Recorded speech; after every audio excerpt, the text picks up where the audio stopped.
భారీ వర్షాలకు నీట మునిగిన విజయవాడ సింగ్ నగర్ లో బాధితుల పరిస్థితి అగమ్యగోచరంగా ఉంది. రోడ్లు ఇళ్లను ఏకం చేసిన వరద కాస్త తగ్గుముఖం పట్టింది. బుడమేరు వరద ఒక్కసారిగా ముంచెత్తడంతో 2-3 అంతస్తుల్లో బాధితులు తలదించుకున్నారు.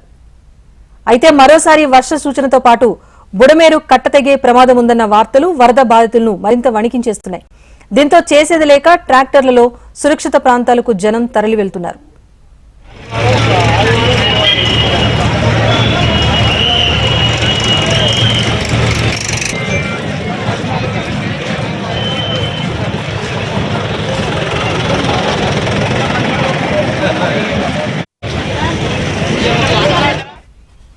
భారీ వర్షాలకు నీట మునిగిన విజయవాడ సింగ్ నగర్ లో బాధితుల పరిస్థితి అగమ్యగోచరంగా ఉంది. రోడ్లు ఇళ్లను ఏకం చేసిన వరద కాస్త తగ్గుముఖం పట్టింది. బుడమేరు వరద ఒక్కసారిగా ముంచెత్తడంతో 2-3 అంతస్తులో బాధితులు తలదాచుకున్నారు. అయితే మళ్లీ వర్ష సూచన ఉన్న నేపథ్యంలో ప్రజలు అక్కడి నుంచి తరలి వెళ్తున్నారు.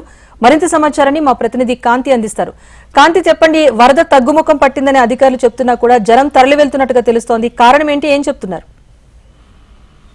రాజేశ్వరి, ఏదైతే సింగ్ నగర్ పరిసర ప్రాంతాల్లో ఎక్కడైతే వరద ప్రభావం తగ్గడంతో అటు బుడమేర కాలువ నుంచి గండ్లు పడి ఏదైతే నీరంతా కూడా వరద నీరు వచ్చి సింగ్ నగర్ పరిసర ప్రాంతాల్లో పూర్తిగా జలమయమైపోయిన పరిస్థితి నుంచి ఇప్పుడిప్పుడే సింగ్ నగర్ బయటపడుతోందని చెప్పాలి. అయితే కొన్ని ప్రాంతాల్లో నీళ్లు వరద ప్రభావం తగ్గిపోవడంతో ఎవరైతే జల దిగ్బంధంలో ఉండిపోయారో వారంతా కూడా బయటికి వచ్చేదానికి కొంత వెసులుబాటు దొరికిందని చెప్పాలి. ఇక పూర్తిగా 4 రోజుల నుంచి వరద నీటిలో ఉండడము, దాంతో పాటుగా అక్కడ ఏదైతే అనేక రకాలైనటువంటి అంటువ్యాధులు లేకపోతే జ్వరాలు వచ్చే అవకాశం ఉన్న నేపథ్యంలో అక్కడ క్లీనింగ్ చేసేందుకు కూడా పారిశుద్ధ్య పనుల కోసం ప్రభుత్వం ఫైర్ ఇంజన్ సహాయంతో ఏదైతే బురదమయమైపోయిన ప్రాంతాలన్నింటినీ కూడా ఫైర్ ఇంజన్ల ద్వారా శుభ్రం చేయడానికి ప్రభుత్వం వందలాది ఫైర్ ఇంజన్లు కూడా అక్కడికి తీసుకొచ్చింది. ఈ నేపథ్యంలో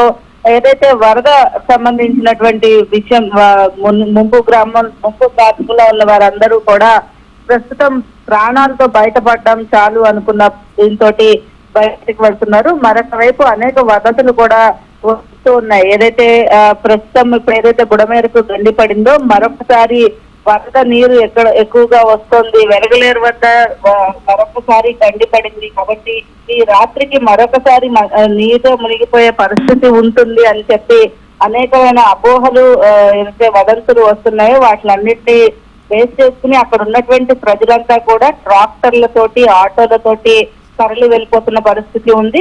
ఏదైతే సాయంత్రం వరకు కూడా సింగ్ నగర్ ఫ్లైఓవర్ ని పూర్తిగా మూసివేశారు.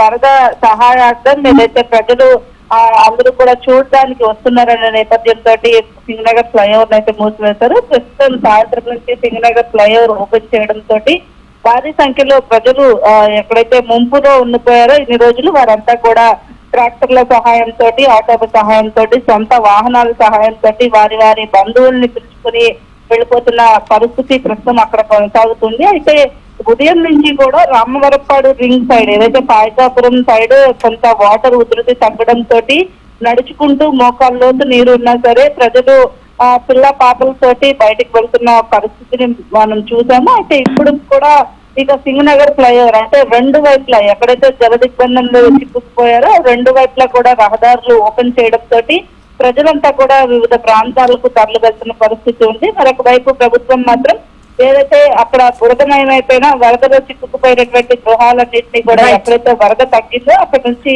సహాయక చర్యలు చేపట్టేందుకు ఫైర్ ఇంజన్లతోటి పారిశుద్ధ్య సిబ్బందితోటి సిద్ధంగా ఉందని చెప్పారు. రాజు కాంతి, అయితే ప్రస్తుతం వందల సంఖ్యలో వెళ్తున్న దృశ్యాలు మనం చూస్తున్నాం. ఎక్కడికి వీరంతా రిలీఫ్ సెంటర్స్ కు వెళ్తున్నారా, లేకపోతే వీరి విషయంలో అధికారులు ఏమైనా చర్యలు తీసుకుంటున్న పరిస్థితి ఏమైనా ఉందా?